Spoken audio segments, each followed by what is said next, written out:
Hey guys, welcome back. Today in this video, I'm going to rank the rest of my eyeshadow palettes. If you just joined us, I will link part 1's video above and also put a link in the description. That video was about 40 to 45 minutes. It was 60 minutes of footage. I edited down, and I really thought about splitting part 2 into 2 parts so that there would be a part 3. And I was thinking maybe we'd cover the top 10 eyeshadow palettes in part 3. That way it's just more digestible. But when I floated that idea to you guys in the comment section, nobody really took me up on it. I think you guys, or for those who enjoy these type of ranking videos, myself included, I binge watch these types of videos. I think you guys are okay with a longer video with this type of content. So I have my tea. This is my ginger and turmeric tea, and if you haven't already, grab a beverage of your choice, get comfy, and we will get started. And if you're new to the channel, I want to welcome you. Consider subscribing to this channel, ring the bell to get notified every time new content is released, and give this video a thumbs up. Starting at number 25, we have Tom Ford's Honeymoon Quad. All of the eyeshadows on this quad is of his wet dry formula, and I really like it because the wet dry formula, you can use it as the name implies, you can use it dry and you get good color payoff, or you could wet it, either spray your brush, dab some water on it on your brush and then go into the shadows, or you could use some kind of mixing medium to basically turn a bit of the product to liquid and apply. If you do that, the result is more intense. Typically, I only use it as is. I don't put any kind of liquid or mixing medium, and I think it's just fine. So it's beautiful color payoff, and you get nearly zero fallout just because of how nice that formula is, and it's not powdery at all, but yet it has really good payoff. So for that reason, I've ranked it at 25, and I also enjoy the looks I create with this palette.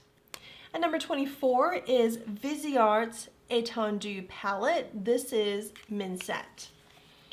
I have created a whole video reviewing Mincette. I'll also include a link above. And this is a warm tone palette. I enjoy the looks that I get out of this. There are a few other warm tone palettes that I've ranked above Mincette, which you'll see later, and I'll get into detail why those are ranked higher than this. But overall, I enjoy this palette. I think it is a really good curation of the old Minx palette that I believe is discontinued now from Viseart. So the idea of the Étendue series is an extension of past retired eyeshadow palettes that they have. So if you like warm tone palettes, warm tone color stories, I recommend looking into this one. The quality of the shadows are fantastic. At number 23, we have another Viseart palette. This is their 01 Neutral Mattes. This is what I would call your quintessential basic neutral matte palette. Because I have this, I have avoided neutral palettes released from other brands, because when I look at this, I have everything that I need to mix with other shades. If I need a light shade as an eyeshadow base, I could tap into this one here. And then if I need warmer colors, I can go to these shades. You have warm browns, cool grays, or I guess this is more of a taupe, but you have a cool gray here. Of course, you have this black shade that you can mix and deepen any other shade. Up here, you might not be able to see initially, but this used to be a dark brown. I really love that shade, but I took this palette to travel, and on one of the travels, it shattered. I was really sad. It created a mess, but eventually I was able to sort of take the pan out, toss it, and clean up the rest of the palette. I've had this now for some time, and interestingly, the shadows are still good to use. I don't think they've hit hard pan, although, you know, this one looks like it might be. Still feels okay. Yeah, but I think it's getting to the end of its life, and once the shadows get to a point where it's not as easy to use, I may consider repurchasing it. And number 22 is Makeup by Mario's. This is his Master Metals palette. You can see all the dents that I've made in here. This palette, you don't have to, but it's designed so that you can take bits of the shadow, place it into this mixing tray, put mixing medium on top of the product that you scraped off, and it turns it into this like molten foil effect. You can apply the shadows as is and you can get a foil effect, but if you put a mixing medium and wet the formula, basically, it just intensifies. This whole idea is not new in of itself, but I just don't have a palette like this, that, you know, you have all these shadows sitting nicely in this compact. And I remember talking in my part 1 video how much I actually like this compact. It just feels so nice to hang on to. It's tiny, very portable, clean. It just shuts really nicely and it stays shut. It's not flimsy. Anyways, yeah, I just like that it's all in this one palette. You got a tray. You can just wash off the tray after you're done with it. I actually even bought his mixing medium as well as the spatula that comes with it, just to enjoy the set, and I've had a good amount of fun. I haven't been able to create this look that I absolutely love, but each time I go into the palette I have a lot of fun. This is a beautiful rose gold shade here. You know, I can put that all over my lid. You can also use these shades even in that molten, you know, wet finish as a one and done too, if you wanted that kind of dramatic look. And even though this palette is so specific in what it does and how to use it, there's still some flexibility to it, plus the packaging. That's why I've ranked this pretty high at number 22. At number 21 is Tom Ford's Quad Eye Extreme. So this is his extreme formula, and this is Mercurial. Mercurial's color story looks like it's a combination of a few different previously released Tom Ford quads, like Body Heat and Honeymoon, and I think Nude Dip. I figure you can probably find a shade from each one of those 3 palettes that just really resembles what you find on Mercurial. It's also the reason why I didn't rank it higher, because it's just not that unique in terms of the color story. So this is Honeymoon and this is Mercurial. The bottom 2 shades of Honeymoon look like they're dupes of Mercurial. I did do an extensive review of this, swatching against Honeymoon. If you're interested, I'll also link above. But the shade that really makes me think they're dupes of each other is going to be this shade down here. And I've swatched the 2. I'm not sure you can tell the difference, which finger is which. They're just very similar. I would not be surprised if they're actually the same shade, but the formula of them might be a little bit different.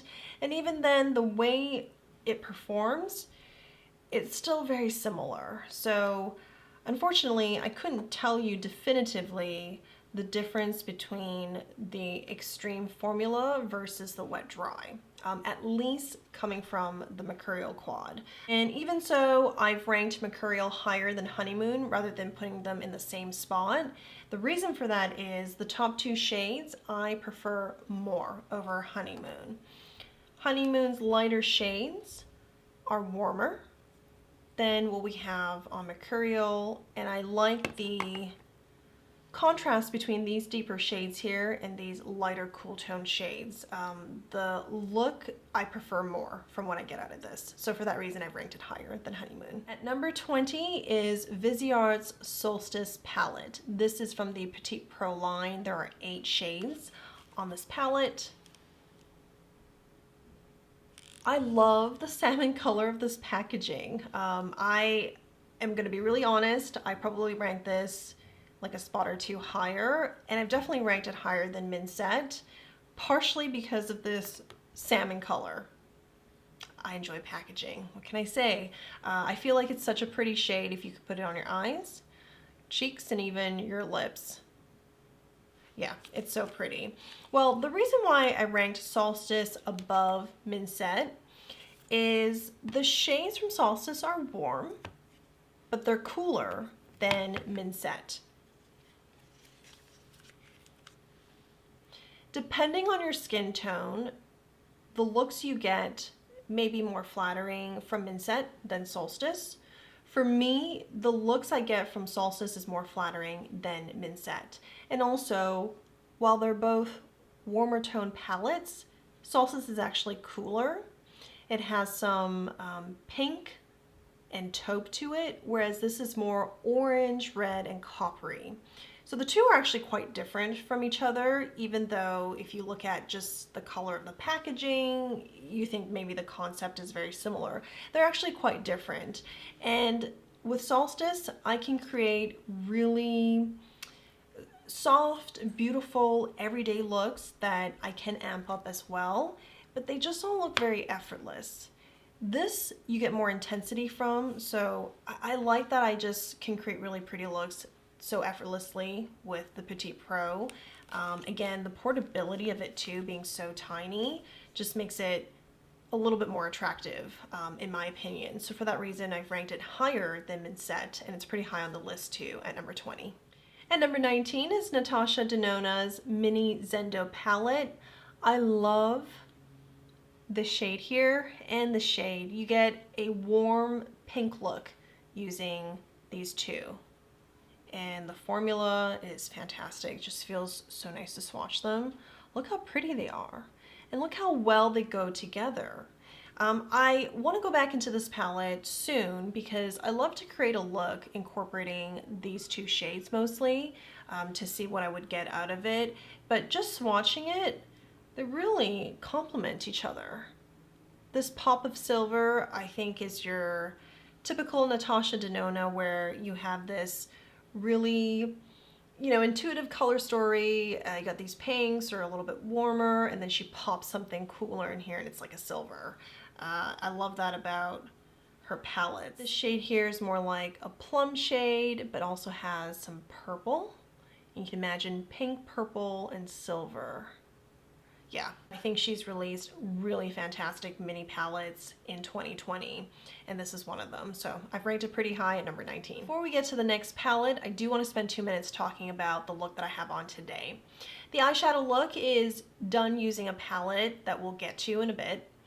The blush and highlighter is from Chanel's new Fleurs de Printemps blush and highlighter duo, and I just find this orangey, peachy terracotta shade so pretty and so fitting. Like once we get into the summer and everybody has a bit more color on their skin, this is still going to be a really flattering shade to have on. Lips, I've used the Rouge Allure Luminous Matte.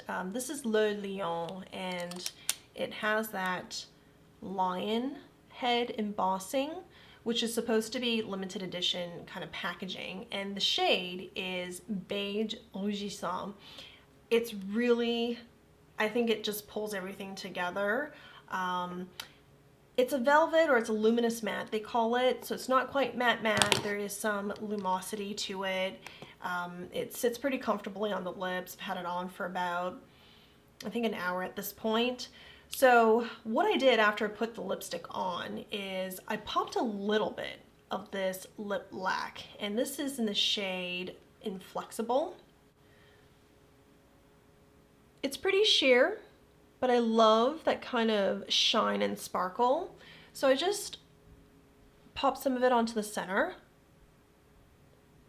to give the overall lip look some more light to match the eyeshadows. But I really have been, you know, I haven't had it for that long, but I've been enjoying the new Chanel makeup. So if you haven't already, check out my video to get more details on these products. At number 18, we have another Viseart Petite Pro palette. This is Soleil. And you can create sunrise and sunset looks with Soleil. I didn't realize this, but when you start popping some purple mixed with this orangey gold color, some pinks here that have like a pretty heavy red tone, and then this duochrome shade. You basically get saffron type eyeshadow looks. It's really, really pretty. Some of these shades are repeats, or you can find them in newer Viseart palettes. Let me think here. I believe these two here are found on Violette, also an Étendue palette, but these shades paired like this in this curation, gorgeous bright looks.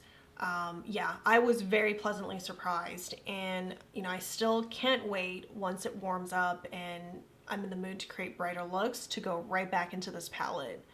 It's a lot of fun. And this matte yellow, oof, so beautiful.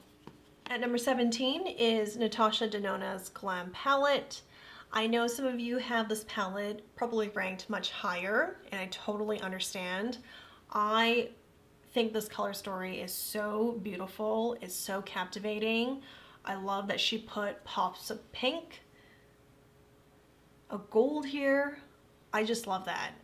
It's a great cool tone palette with some twists and to make things interesting. So very Natasha Denona. The reason why I did not rank it any higher is these shades here, and even one or two along here, are not that flattering for my skin tone, but I know it looks fantastic on some other people. So overall, I think it's a solid palette, which is why I've ranked it pretty high on the overall list. And I've ranked it pretty high also on my cool tone palettes list from like 2-3 months ago. Yeah, but for that reason, it's not any higher because some of the shades just don't work for me. At number 16 is Dior's Black Knight Quint. This is from their 2020 holiday collection, Golden Nights. I love everything about this palette. The color story, this just grabs my attention. The silver here, I tend to put it in the crease because that light frosty shade that goes towards deeper shades, any of these here, is really, really beautiful. I love that they put a burgundy color here. It just complements everything. And of course the snowflake embossing. That gets me all the time. Whenever I look at it, I'm like, oh, it's so nice, snowflake. It's quintessential winter themed. The only thing that I don't like about this palette, which has nothing to do with the quality of the formula, the color story, how the packaging, you know, all of that, it's just that it has a short shelf life of 6 months. Many of you guys have told me you can use makeup past the shelf life depending on what it is. You know, I've definitely had that experience where it's well past the shelf life and I still use it and I'm fine.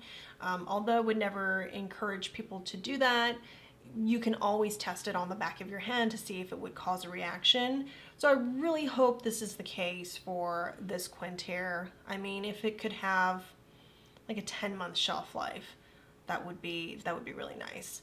So I didn't rank it too high because of the low shelf life, but I do really, really like this Quint. So I'm gonna take a break, have a sip of this tea before we count down the last 15 of the palettes. Tomorrow, it's forecasted that we might get some snow. I don't live in an area that gets snow often. In fact, some years we don't get any snow at all. So I'm a little bit excited for the snow, but it's nice to, or the idea is nice that if it's cold outside, you have something hot in your hand, whether it's coffee or tea or hot chocolate. Yeah. All right, let's get to it. At number 15 is Viseart's 08 Editorial Bright Eyeshadows. This is a palette that I don't use too often. The reason why I ranked it so high is if you need a bright eyeshadow to create a look or to mix another shade in to get that green, orange, yellow, you know, any, you could get there with this palette. It's all right here. So this is very much like a professional makeup artist looking for that bright matte to curate and create a look.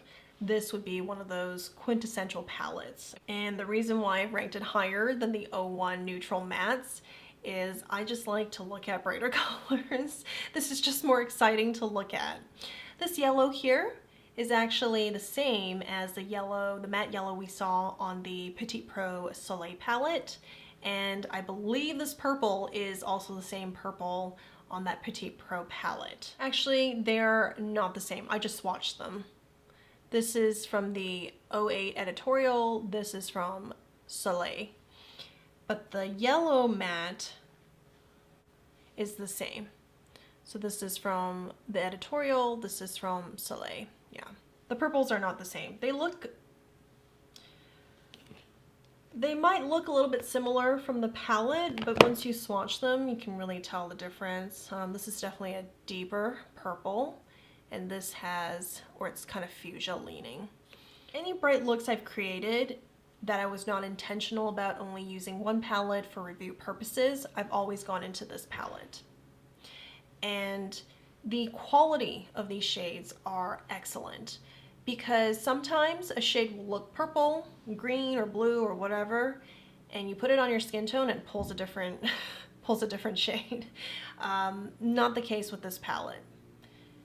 They appear on my lids as they look in the palette.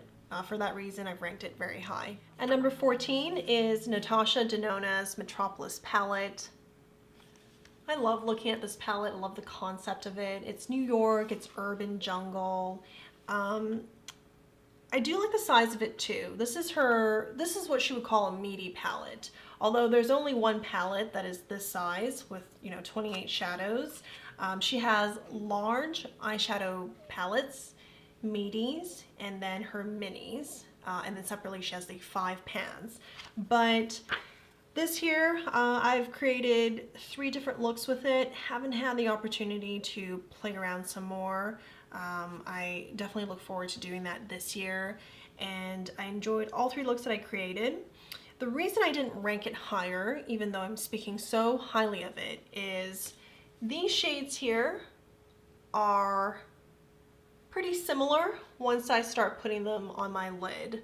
I am unable to create a very distinctive look where you can tell the different shades apart if I use this quadrant. I mean, obviously the blue, but these two, very, very similar. And then if I use maybe this shade, and this shade, also very similar. For that reason, I didn't rank it higher, but I still love the concept of this, and what a fun 5th anniversary palette that she's released. I wonder what she's gonna do at 10 years. Yeah. I still really like it.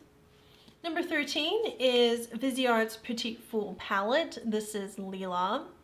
This is the Stunner, and I think most people would choose this as their favorite out of the 4 Petite Fool palettes. And the 2 stars, the 2 metallic shades. The lighter one up here, and then the deeper one. They're beautiful. This is one and done. Put it on your lid, blend it out, add a little bit of this, give it some dimension. Yeah, it's really beautiful. Sizing, packaging, just everything. It's so perfect. I didn't rank this higher than the next palette, and I'll get into the reason why. Is I like it a lot because of the size, but there's only 4 shadows, so there's only so much you can do, and I want to take into consideration the flexibility of it. If a palette only has 4 shades, 3 shades, I don't have anything with 3 shades, so I mean, anything with 4 shades, it does limit what you can do with it. So for that reason, I did not rank it above Natasha Denona's Glam palette. Having that 5th shade, you can really do so much more, because that 5th shade could also be a deeper matte shade, or a medium matte shade, or another metallic. The looks that I created using this, just as beautiful as the Glam palette, and I like it just as much. But for flexibility, I gotta go with the Glam palette. If you prefer this, you know, reversed order, where this is ranked higher than the Glam palette, I totally understand. I think they're almost interchangeable, but I have to rank this a little bit higher because of that 5th shade you can get from this. So the Glam palette was number 12, and at number 11 is Tom Ford's First Frost Quad. This is part of his Soleil Neige collection that comes out every holiday or winter season. This shade does not show all that well on my lids. I definitely can't do it as like a one and done, but I love it. I love the pink, the silvery, all of it. I love it so much. Look at that. I could probably use it as a highlight. Oh, it's so beautiful. Let me compare it to Chanel's pink highlight.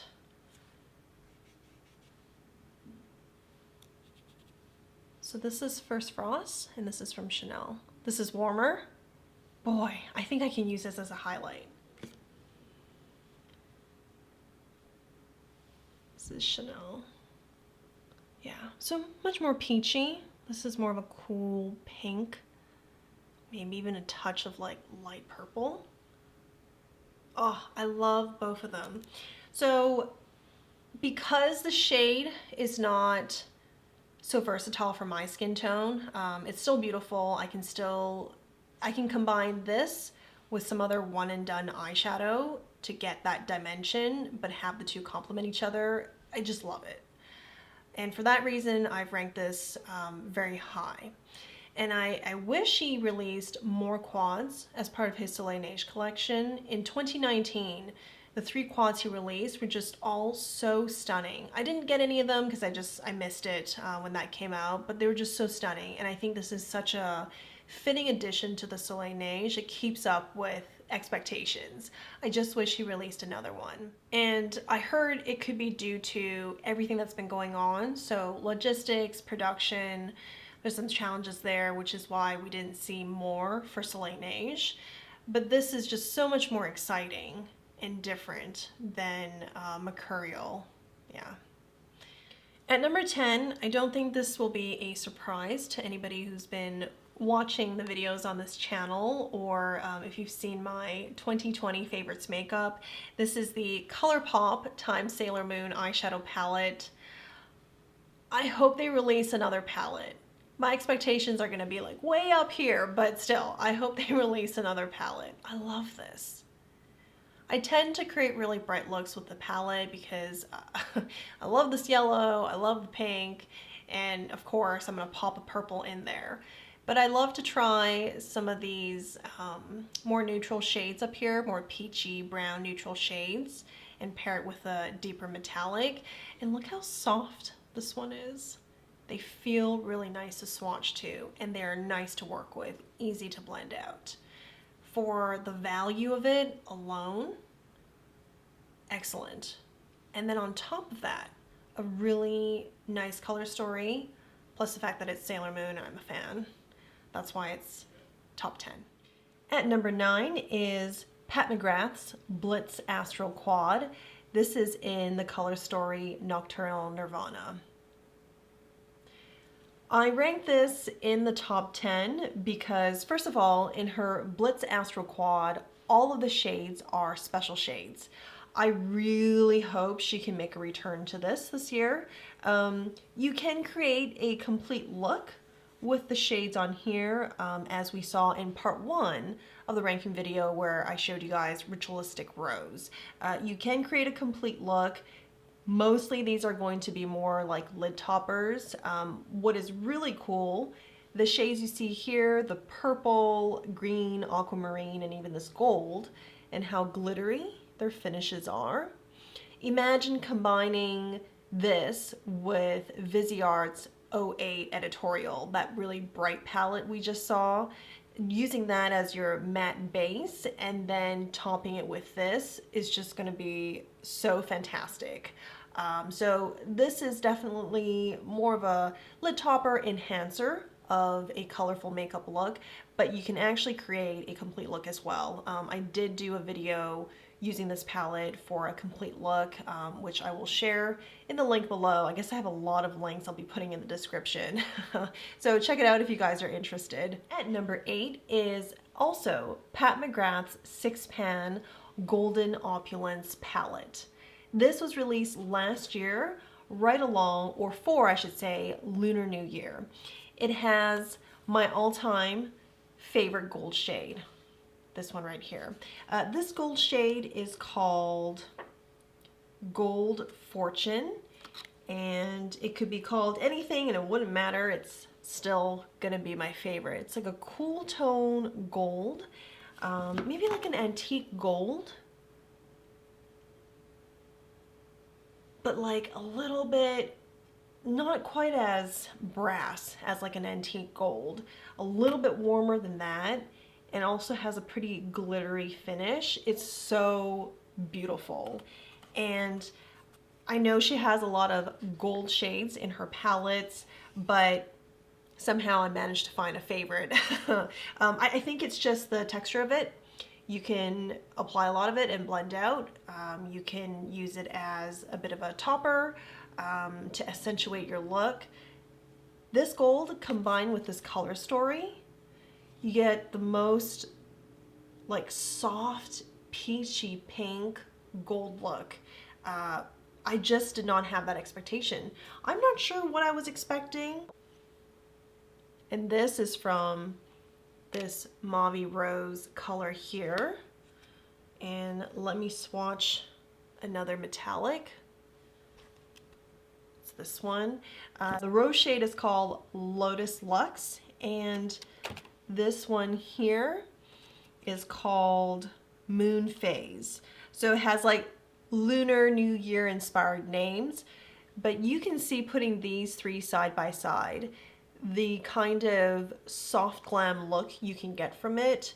It's so beautiful. And then the two easy to incorporate matte shades will just give you everything you need to create a look. I couldn't believe it. I wasn't sure what to expect, other than, I think when I initially got this, I just wanted to try one of her 6 pans. that was it. I think it was from Sephora was having a sale, you know, it was something along those lines, and I just couldn't believe it. I definitely, you know, I've been saying that about a lot of the palettes here, but I know I definitely want to go back into this palette to create more looks. So maybe when I'm not doing a demo video, review video, I'll have to just keep this on my vanity and remember to use it. It's so pretty, and it's a bit underrated too, I would say, for a 6-pan, but this is the best 6-pan she released in 2020, but I would even dare say it's like top 3 of her palettes she released in 2020. You'll see 1 and 2 very shortly here, and I would say this is number 3 from her. So this is Golden Opulence. Number 7 is a palette from Viseart. This is from the Étendue series. This is Violette. And don't you think the packaging is just so beautiful? I love the texture of this package too. It's like a matte finish. This is the color story of Violette, and to nobody's surprise, there's a lot of purple and purple undertone shades. Like even the mauve shades have a good amount of purple in them. The Étendue palettes are a curation and inspired by a palette that has been retired from Viseart, and they've taken this previous retired palette to extend it by adding more shades. So it's a new curation. I don't think all of the shades on here are repeats, but I'm not sure. I just couldn't tell from the website description. I did do a dedicated review video for both Violette and Mincette that we saw earlier, and I just couldn't tell, and I don't have every Viseart palette, so my investigation is a bit limited. I can say for Violette, these 2 shades here, Passion and Jezebel, are both on the Petite Pro Soleil palette we saw also earlier. Everything else I don't have, but the creation of these shades are gorgeous. They're beautiful. Have not created a look I didn't like. And there's enough here that you can really go all out and really have a standout look at me purple look, or you could have something soft and very suitable for the daytime. I'm just gonna swatch some of the shades I really like. I mean, there's just so many of them that I enjoy from this palette. So this is the lavender purple. This is the metallic. Has a good amount of purple. It's purplish silver. And then we have this shade here, which is basically this, what looks to be like a greenish, but it also has or reflects purple. So I think this is a duochrome. And these shades, these ones, this one here, you can combine it with other shades in the palette to transform it into a different shade. So you can pick these and combine it with any of the matte shades to just give you something new on top of that. So it definitely encourages you to experiment and mix things together of your own choosing and see what you would get out of it. These palettes, you can also depot them. The pan sizes are the same as those we saw in the Petite Fool palettes. So you can mix and match. You know, I can take anything from the Petite Fool, pop it into here, and take this palette with me and play around with it. Or I could take some of these shades here and put it in a Petite Fool palette that fits 4 pans, and then, you know, have a look there. Yeah, I keep saying I'm gonna mix and match and do something one day, but it truly is on my list to do because, yeah, the format really encourages you to play around and experiment and have fun. Because I do love purple eyeshadows, that is why I've ranked this pretty high, even though I already have 2 of the shades on this palette. It's just the creation of it is so great. They are in control, they know what they're doing at Viseart. I know when these palettes or these shades are created or put together, they are very, very conscious in making sure the shades they include here, everybody's gonna find something. And it's not just 2 or 3 shades, they're talking about half the palette. So anybody could get this palette and create something that is extremely flattering and custom to their skin tone. And that kind of thought and planning, I really appreciate it. And I think it's, well, first of all, it's very inclusive, but it just shows the amount of work that's put in. And for that reason, I've ranked this palette very high. If you're wondering why you haven't seen any Pat McGrath full-size mothership palettes, they are coming right up. So we have at number 6, Pat McGrath's Bronze Seduction. This was the first full-size mothership palette that I got of hers, and I must say initially I was not wowed. Before anybody gets upset, I want to clarify, the shade just threw me off. I thought it was just so pretty looking. I mean, all of this looks really pretty, but I really first time wanted to get into here. This is like a lid topper or something you would combine with a matte shade to get like a glittery, deeper look. See, like that you can work with, but by itself, it's not really a shade you just pack onto your lid and blend out. It's not that kind of creamy metallic. So the usage of this will take some getting used to, and I do not think it is very beginner friendly.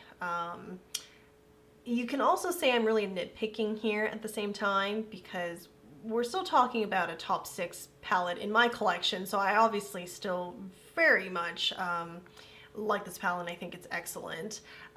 The second and third time that I've tried it, I was able to create a look I really, really like. And I made a video out of one of those looks. I will put a link below in the description if you're interested. I think I ran out of cards to put them above at this point, but I love this shade here. It's a creamy metallic. Look at that. With all the lighting coming from behind the camera, you can't quite see it. It looks a little subdued, but when I look at it like this, the shade is more like that fiery red. Use this as a liner above the lash line or even like as a tight line, oh, it just stands out so much. Adding any of these here, look at that. I totally, in this duochrome that's like white green, so pretty. I mean, you can create really fantastic looks here, and I understand why this palette is so popular after the Divine Rose palettes, because you have these really great matte shades to work with. You've got this nice, easy to work with gold, putting together that kind of Pat McGrath fantastical interstellar look is not as intuitive and easy. With some practice and getting into it, you could really create some stunning, stunning looks. So for that reason, I've ranked this very high at number 6. At number 5 is Natasha Denona's Bronze Palette. I love looking at this palette. I love swatching it, creating looks with it. So the reason why I didn't rank it higher is you can quickly run into the problem of your looks looking very similar. And it just has to do with how this is such a heavy coppery red theme. If there were some cooler shades beyond these two that are quite different from the rest, if there's like one or two more, then you can get more variety out of this. But even so, I don't mind it. I don't mind having a palette that is, you know, like this, because it doesn't matter what shade or, you know, what I use, as long as I'm not using them, too many of them all together, I'm going to get a really fantastic look. Look at all my options of these warm metallics. I swatched this shade here. I think Silk is a lot of people's favorite. I think Silk is really, really pretty as well. Yeah, so love this palette. Ranked it in top 5 for many, many reasons, but it isn't any higher because some of the shades are just a little too similar, and especially when you start mixing them together, they do and can look the same. Number 4, it's what I have on my eyes today. This is Pat McGrath's Midnight Sun, also a full-size mothership palette. So from looking at the color story like this, are you guys able to see how I came up with this look? I guess what I'm trying to say is it obvious that the look that I have on comes from this palette? I'm gonna look down for a sec here and kind of turn. I've added a lot of sparkles. I've added 2 of the special shades. I also have some purple as my transition.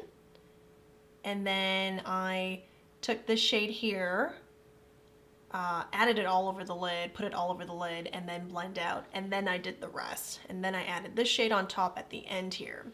I guess the point I'm trying to make by, you know, asking that question is, when you look at this palette, it's not really obvious or intuitive what you can do with it, but you can do so many different things. You can take this shadow, like I did, put it all over the lid, blend out, and then put on some mascara, and that's your one and done. You can do the exact same thing with this shade here. You can do the same thing with this shade, even though it's a special shade, it's pigmented enough, and there's enough of a base there for you to blend out and just have that on your lid. And then she included 2 mattes here that goes with everything. And if you needed a matte to anchor your look, you can rely on these 2. You can use this to buff out some seams if it's like a smokier, bronzy look, or even if it's like a more green look even. She included this nice kind of red plummy look here. It just matches my dress. And you're gonna have a lot of fun with this. I've created looks where I use, I think, these 3 shades, maybe these 4 plus a special shade. It's always a lot of fun, and what you get from it is always just sophisticated. I I think before I got this palette, it didn't catch my eye, just looking at the photos. I actually got this as a gift. But once I started using it, I was like, whoa, all the looks I get from it are really pretty, and they're not like anything else that I would get from my other palettes.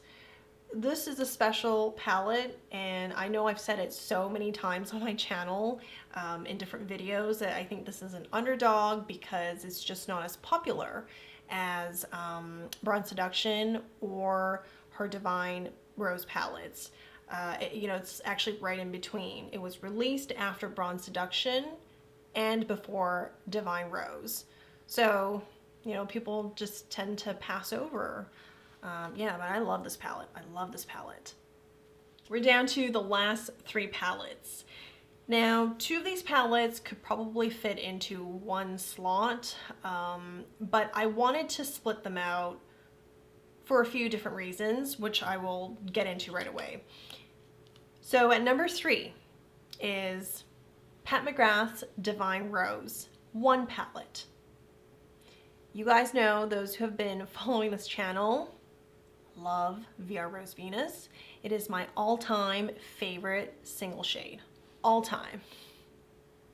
I also love Iridescent Pink 003.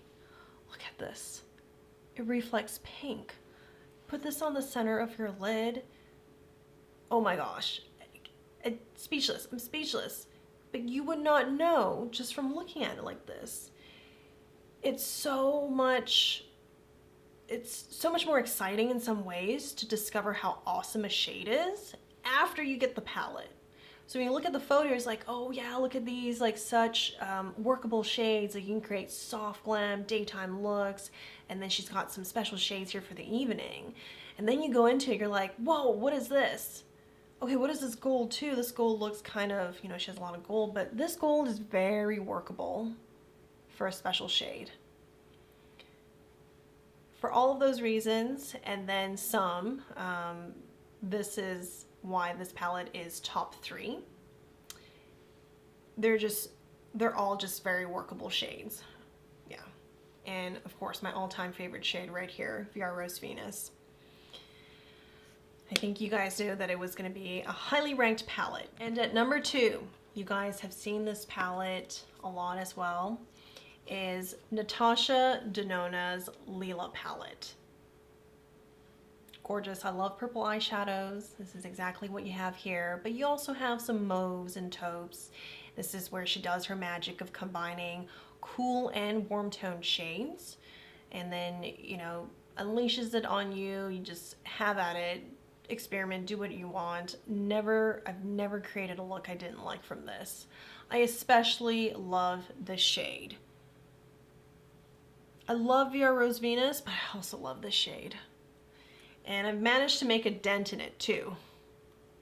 I don't think I'll hit pan, but yeah, it's beautiful. You pop this on anything. The looks you get from this, even though it looks like there are some really like pow shades in here, the looks I tend to get from it are just still soft glam. It does actually remind me of Divine Rose. They're not the same. There's similarities because Divine Rose also have mauves and taupes, but they're not the same. But both result in a lot of soft glam type of looks. Unless you go hard on these shades here, it's gonna stick on the softer side. It doesn't take the number 1 spot for a few reasons, but it does take number 2 and bumps down Divine Rose 1 because I did want to make a distinction between 3, 2, and the number 1 palette. I think this palette is, to me personally, very special. It's my first Natasha Denona palette. It's actually my first high-end luxury palette as well. So it has a very special place in my heart. And because it's just so similar to Divine Rose 1, honestly, the 2 are interchangeable for me, but because I have to place them in a spot, that's how I ended up with number 2 for this palette. And number 1, can we give it a drum roll? I think you guys know what this is. It's Pat McGrath's Divine Rose 2 palette. and this is in the Rose Gold limited edition special packaging. So this palette, I've ranked Divine Rose 1 and 2 in the same slot for my favorites makeup of 2020. Maybe it's a little bit of cheating because it's really hard to pick like top 15 of all the makeup in a whole year, so it was just easier to put 2 of them into a single spot so I can put something else for the spot that I didn't take up. Anyway, there are a few reasons why it's number 1 and why it's ranked higher than Divine Rose 1. First, we have this multi-chrome here. Every time I talk about this palette, I focus on this, but it really makes it stand out. It shifts from like green, grungy green, gold to pink. You can see its entirety, like its beauty and how mesmerizing it is in person. It just doesn't come across very well on camera. But I like that you can use the shade as a blush, for example, and probably the shade here, depending on your skin tone. The fact that she did a sequel to Divine Rose 1 and still managed to do something that can stand on its own, I think of the two as like sister palettes to each other. They're not the same, they're part of the same line, so they're sister palettes. I think is evidence of how much thought was put into this palette, and that's kind of like a reoccurring theme in my explanation of palettes, like how much thought. I don't have inside information on how much hours, how long was this planned out in advance, and then all the production details, the planning. I don't have any of that information. But if I can feel as the end user how much thought was put into the product, then I know there was a lot of planning done to make sure this palette was marketed successfully, but also that once people got it, they liked it and they would go back and get this palette again. In addition to that, I also have this in the limited edition packaging, which, truth be told, visuals is part of the experience, especially for a luxury brand, and for that reason, I've ranked it, or for all of those reasons, I've ranked this palette higher than Divine Rose 1. It does sit higher than Lila because of these special shades. They truly are special. They truly can elevate your look. The looks here, or I guess the level of intensity in my looks that I can create from this palette cannot be done with Lila, at least not with my skills. But I think these special shades here are truly special and they're gonna make your look pop more. Well, that concludes ranking all of my eyeshadow palettes. Thank you for watching. If you're still here, I appreciate it so much, and I hope you found this fun to watch and you felt relaxed this entire time. I finished my tea now. This year I really hope to find some time to just mix and match eyeshadow palettes across brands or same brand, different palettes, and maybe do a couple of get ready with me videos, because otherwise it's hard to find a video that is interesting for you guys that isn't solely focused on mixing eyeshadows. I don't know. Maybe tell me below what you think of this idea, or any other content you're interested in. I hope you guys are all staying safe and that 2021 so far has been a better year for you than the last. See you guys in the next one. Bye.